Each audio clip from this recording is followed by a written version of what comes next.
Part 2 এর ভিডিওতে তোমাদের সাথে শেয়ার করেছিলাম আমাদের ইস্কন মন্দিরের ভিতরে যাওয়াটা। আমরা 50 টাকা করে টিকিট কেটে ইস্কন মন্দিরের ভিতরে গেছিলাম। আর এটা হচ্ছে মায়াপুর যাওয়ার পার্ট 3 অ্যান্ড ফাইনাল পার্টের ভিডিও, যেটাতে আমি তোমাদের সাথে শেয়ার করব গোশালার ভিডিওটা। ইস্কন মন্দির থেকে বেরিয়ে এসেই আমরা কিন্তু টোটো করে গোশালার জন্য রওনা দিয়ে দিয়েছিলাম। এই হচ্ছে গোশালার বাইরেটা। তোমরা ভিডিওটা যারা দেখছো কন্টিনিউয়াসলি দেখো, এখানে আমি কিছু কথা বলবো। গোশালার বাইরেটা তো তোমাদেরকে দেখালাম, গোশালার ভিতরটা চলো তোমাদেরকে ঘুরে দেখাই একটুখানি। তার আগে একটা কথা বলি, গোশালার ভিতরে কিন্তু ওই গরুদেরকে খাবার খাওয়ানোর জন্য খাবার বিক্রি করা হচ্ছে, যেখানে তোমাদেরকে আমি তোমাদেরকে খাবারটাও দেখাবো। আমরা কিনেছিলাম 100 টাকায় ওই রকম খাবার, মানে ওই বড় বড় নাড়ু পাকানোর মতো, ওই কি জিনিসটা আমি ঠিক বলতে পারবো না, তবে ওই খাবারটা 5টা দেওয়া হবে 100 টাকায়। তোমরা একটু পরেই ভিডিওতে দেখতে পারবে।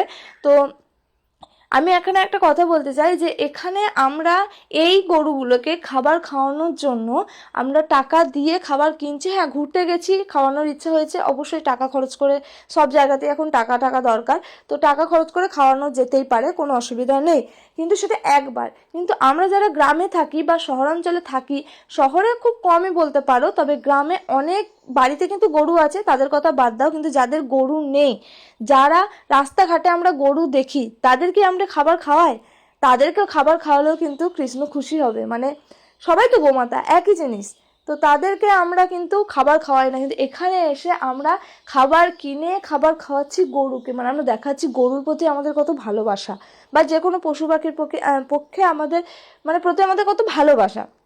কিন্তু এটা না দেখে যদি আমরা আমাদের আশেপাশে থাকা গরুগুলোকেও খাবার খাওয়াই, আমি গরুটাই মেনশন করছি কারণ এখানে গোশালাটা যেহেতু তোমাদের সাথে শেয়ার করছি, তাহলেও কিন্তু আমাদের একটু হলেও ভালো লাগবে বা আমাদের ভালো কাজ করা হবে।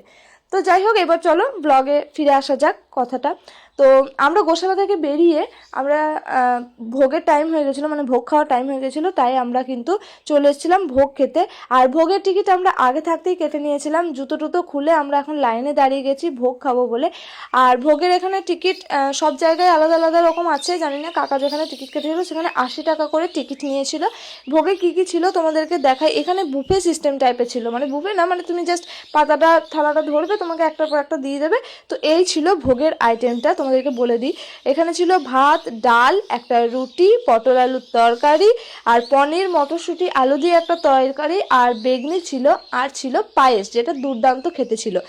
এত খিদে পেয়েছিল, খিদের টানে সবাই মিলে কিন্তু তাড়াতাড়ি করে খাবার শেষ করে নিয়েছি। আর খাবার খেয়েই আমরা চলে গেছিলাম একটা হোটেলে কিছুক্ষণ রেস্ট নেওয়ার জন্য। তারপর সবাই মিলে একদম ঘুমিয়ে টুমিয়ে নিয়ে রেডি হয়ে নিয়েছি আবারও সন্ধ্যায় আরতি দেখতে যাব বলে। আর বাইরে তিলকটা পরেছিলাম, তিলক পরার কোনো ভিডিও আমি করিনি, যার কারণে তোমাদের সাথে শেয়ার করতে পারিনি।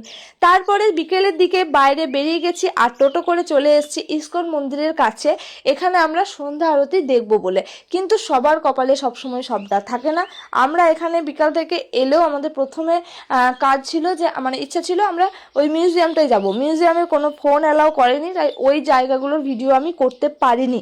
মিউজিয়ামের ফার্স্ট ফ্লোরটা আমরা দেখেছি, সেকেন্ড ফ্লোরে ওঠার জন্য নাকি টিকিট কাটতে হয়। আর সন্ধ্যা আরতির টাইম হচ্ছে 6টা থেকে, তাই আমাদের হাতে টাইম না থাকায় আমরা বেরিয়ে চলে এসেছিলাম। এখানে একটা জিনিস দেখতে পেলাম যে বিদেশের লোকরা কি সুন্দর, দেখো এখানে হরিনাম করছে, রাধাকৃষ্ণ মূর্তিটা বের করে ঘোরাচ্ছে। তো তারপরে আমি ওটাও ভিডিওতে একটু নিয়েছিলাম। তারপরে আমরা ওখান থেকে বেরিয়ে যখন জুতো ফোন এসব রাখার জন্য লাইন দিলাম যে আমরা সন্ধ্যা আরতি দেখবো, অনেকটা টাইম হয়ে গেছিলো, সন্ধ্যা আরতি শেষ। আর এত পরিমাণ ভিড়, ভিতরে যে খানিক্ষণ থাকবো এত পরিমাণ ভিড় হয়েছে তোমাদেরকে কি বলবো, তাই কোনো ভিডিও আমি তোমাদের সাথে শেয়ার করতে পারিনি, আমরা নিজেরাও দেখতে পারিনি। এই দেখেই আমি ভিডিওটা শেষ করছি, কেমন লাগলো জানিও, টাটা।